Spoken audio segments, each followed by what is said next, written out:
Parkoşuk mənə bildirdi ki, narahat olmayısınız, toya gəlmisiniz, gedin yiyin için, kef edin. Amma hər şey deyildiyi kimi olmur. Vətəndaşın şikayəti ilə bağlı danışmaq istəmirlər. Fırıldaqçıdır da ona görə.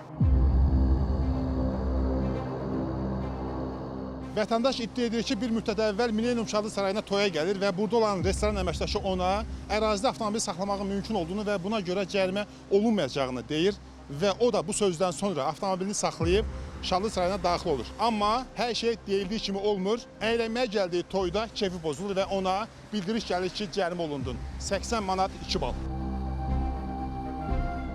Restoran qarşısında bütün yerlər dolu idi. Maşını saxlamaq üçün yer yox idi. Parkoşuk özü bizə yaxınlaşdı. Dedi ki, maşınınızı burada saxlayın, açardı verin mənə, narahat olmayın. Mən də dedim ki, artıq bu ikinci zolaq sayılır və cərimə gələcək. Həmin o parkoşuk mənə bildirdi ki, narahat olmayısınız, toya gəlmisiniz, gedin yiyin için, kef edin. Məsuliyyət bizim üzərimizədir. Maşınımı saxladım orada. 9-un yarısı toy dedi və mənə mesaj gəldi. 80 manat 2 bal. Düşdüm parkoşukun yanına. Gördüm məndən başqa neçədən insan da ona yaxınlaşır və məlum oldu ki, 15-ə yaxın maşın saxladı və hər kəsə əminliklə deyiblər ki, narahat olmayın da cərimə gəlməyəcək sizə. Parkoş deməlilik deyib, müdiriyyətin üstünə gedin. Bizə bildirdi ki, narahat olmayın. Kart nömrənizi verin, 80 manat zərərinizi biz qarşılayacağıq. Hələ də bizim ödənişlər ödənilməyib. Hər də bir bəhanə ilə ortadan qaçdılar, söhbətdən qaçdılar.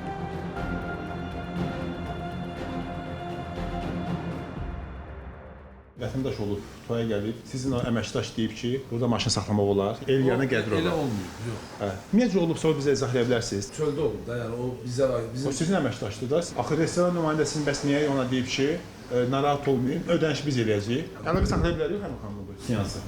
saxlayır. Sizə nə dedilər?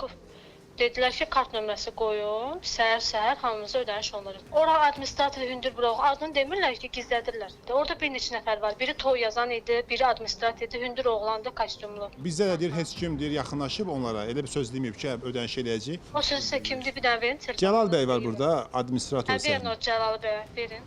Danışa bilərsiniz? Yox. Yox, sizinlə danışmaq Niyə istəmir. yox? Fırıldaqçıdır da ona görə. Hərəkətin təşkili yol nişanları ilə, üfüqi nişanlanma ilə təşkil edilir. Yəni hərəkət və yaxud da dayanma, durma bu nişanlarla tənzimlənir. Başqa vətəndaşların, başqa insanların istər obyekt sahibləri və yaxud da leqal və qeyri-leqal ərazidə olan insanların göstərişi ilə avtomobilləri park etmək və yaxud da hərəkətin təşkilində müəyyən dəyişiklik etmək bu qanunsuzdur. Belə olan halda vətəndaşlar cərimələnə bilər, onlara protokol tərtib edilə bilər, şadlıq evlərinin önündə belə insanlar fəaliyyət göstərirlər. Onlar bəzən qanunla qadağan edilmiş parklama yerlərində parklanmaya icazə olduğunu söyləyirlər. Xatırlatmaq lazımdır ki, hər an həmin sürücülərə protokol tərtib edilə bilər, onları cərimələnə bilər. Buna görə də əsas yol nişanlarıdır, üfüqi nişanlanmadır. Onlara əməl edərək avtomobillərini park etsinlər.